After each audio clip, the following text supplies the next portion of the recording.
Hi everyone. So I keep hearing about people struggling with homeschooling during lockdown.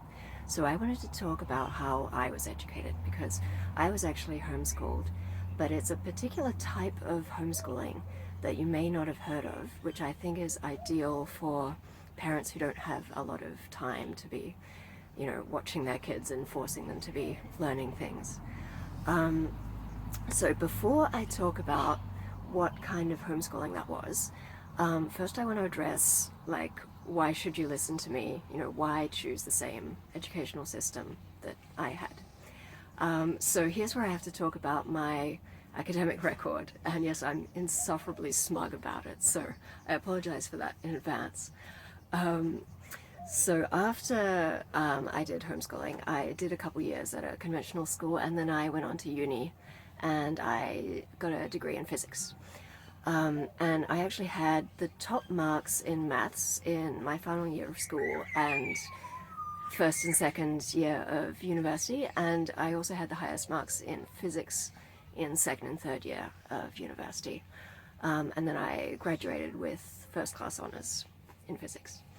Okay, so now that I've got your attention, the kind of homeschooling I did is called unschooling, which is a term coined by John Holt, who I'll talk a bit more about later.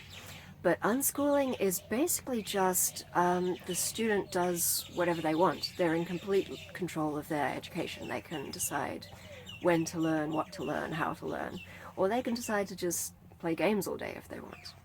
So when I tell people that that's how I was educated, they usually say, well, that may have worked for you, but I would have just played video games all day and not learned anything. So I want to talk about that. Um, so when students go from conventional schooling into the unschooling environment, there is always an adjustment period where they are kind of like really sick of being forced to learn. So they just refuse to do anything. They don't want to even look at a textbook or think about studying. Um, and then that lasts a few weeks or months, but then they really take off. They learn at a much faster rate. And that adjustment period is, I think that it's roughly proportional to how many years of schooling you've done. So if you take a little kid who's just in a couple years of regular schooling, then, it takes them a couple weeks and then they take off and they learn really fast because they have just tons of natural curiosity about the world. But if you take an older student who has done lots of years of conventional schooling already, it can take them months to adjust. So they'll spend months just messing around, not doing anything, or just playing games or whatever. But then again, they get into it. They rediscover their natural curiosity and their natural initiative, and start to learn things. So I think when an adult tries to imagine what unschooling is like, they're approaching it from a perspective of someone who's already done, 12 years or so of conventional schooling. And so they would actually spend, maybe even a year just doing nothing if they were put into that kind of environment. But it's different for younger students. Yeah, like I said, they just have a natural curiosity about the world. And even the older ones can rediscover their natural curiosity after a few months. So you might decide for, a 15-year-old, a 16-year-old, that maybe it's not worth it to try to adjust to that. Or you might decide, well, there'll be a bit of a delay, but then after that adjustment period, they're going to rediscover their natural initiative, their natural curiosity, and then they're going to retain that for the rest of their life. So maybe it is worth it.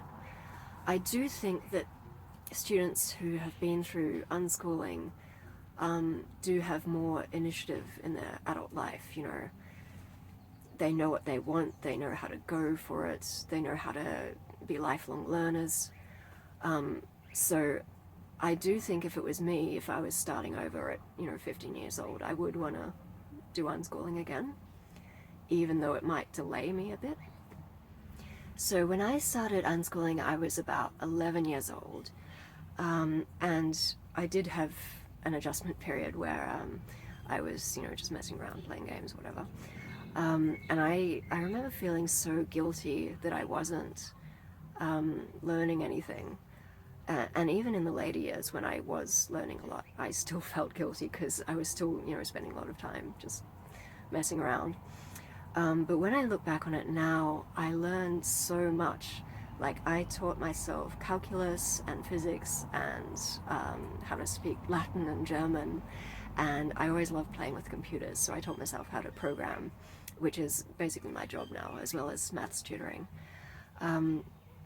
So I think it feels like you're not accomplishing anything, but the rate of learning is just so fast, it's so efficient, that you find that you do actually learn much more in a much shorter amount of time than you would in school.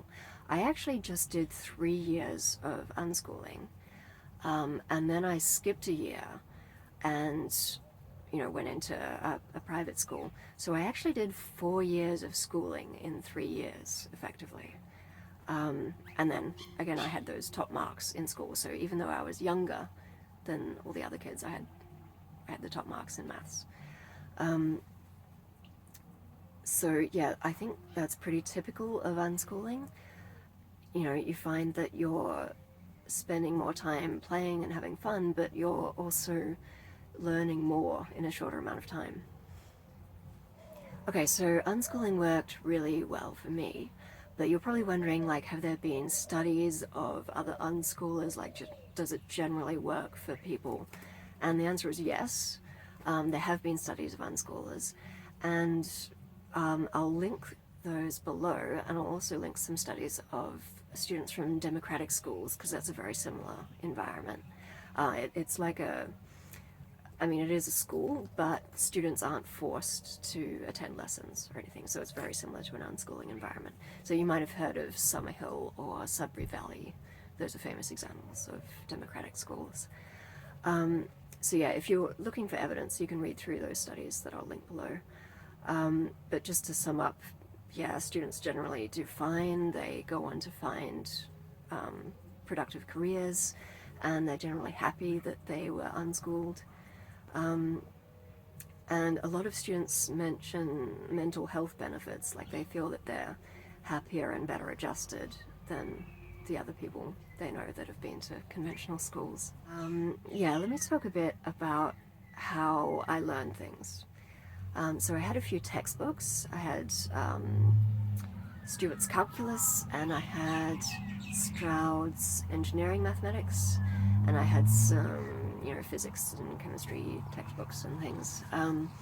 But a lot of the learning I did was just from sort of asking questions about the world, and just little projects like that. For example, I was, learning about volume of a sphere, volume of a pyramid. All these things were in my textbooks, but I knew that there were other solids, like platonic solids, dodecahedrons and things. So I asked myself, why isn't there a formula for the volume of a dodecahedron in this textbook? And I couldn't find it in any textbooks. So I wanted to work that out. How do you calculate the volume of a dodecahedron given like its side length or something? So I actually looked through a bunch of books in the library, and we didn't actually have internet at home at that time. This was around the year 2000. So I couldn't find it anywhere. So I basically had to come up with it myself, and it turns out that involves a lot of trigonometry. And I didn't know trigonometry at the time. This is when I was like 12 years old.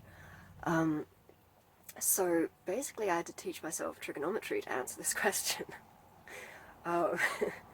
So that's what I'm talking about with the really efficient learning.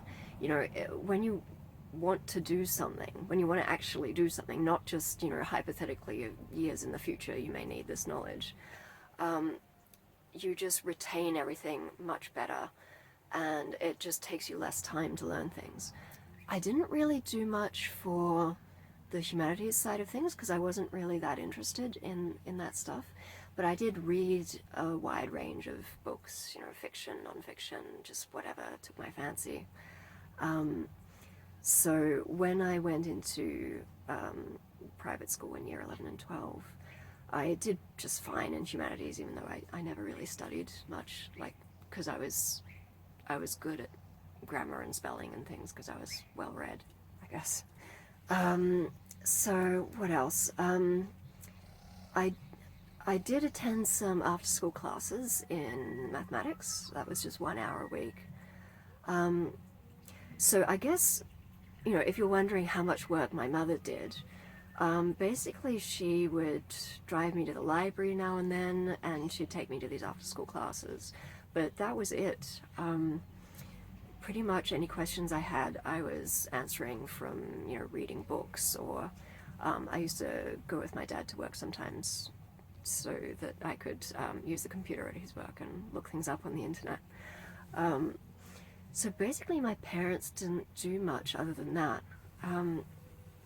So yeah, I feel like that would be a really useful system for, I keep reading these articles about parents struggling, trying to find time between, Zoom calls for work to try to watch their kids and get them to do some homework. So yeah, I think that unschooling would be ideal if you're in that sort of situation. Now, there are a couple of books I want to recommend if you want to learn more about unschooling. One is one that really helped me when I was adjusting. It's called The Teenage Liberation Handbook by Grace Llewellyn.